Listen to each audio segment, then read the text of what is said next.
Joining me is Bella de Brera, Director of the Foundations of Western Civilization program at the Institute of Public Affairs. Bella, great to see you. Now, why does this politicking by sportsmen, and particularly, the Australian Test team, why does it offend so many people? I mean, you got Pat Cummins saying, well, look, I'm doing this, taking the knee, for instance, is about fighting racism, and I'm not going to lose sleep over people who object to that. And should he? Look, he shouldn't be doing it in the first place. I think he said in his quote, you can't leave your values at the door, and I think he can and he should.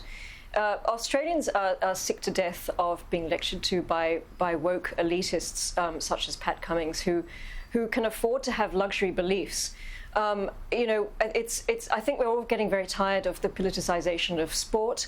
The majority of Australians, we conducted a survey actually earlier this year, and 60%, 61% said that they don't want to hear the opinions of their sports players, and they'd rather that they just got on with the job of hitting a cricket ball rather than being lectured about climate change or racism. Yeah, I think, also, there's a couple of things, isn't it? I mean, why are we getting moral lectures from a team that includes still two players who cheated in South Africa in the Sandpapergate scandal?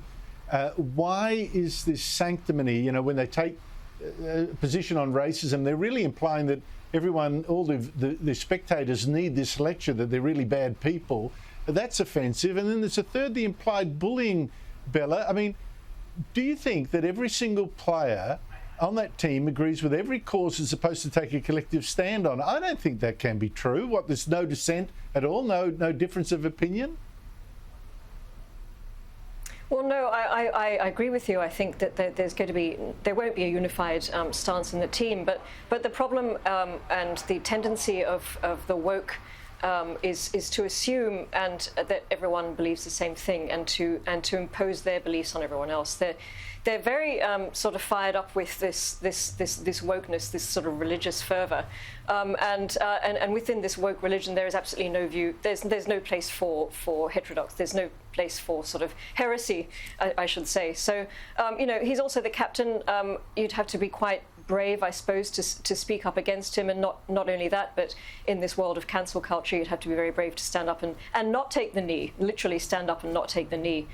So there's a number of things going on here, and I think it's time for people to just push back against this, and I think he needs to be more in touch with ordinary Australians who have said over and over again, we don't want politics in sport, we want politics away from the playing fields.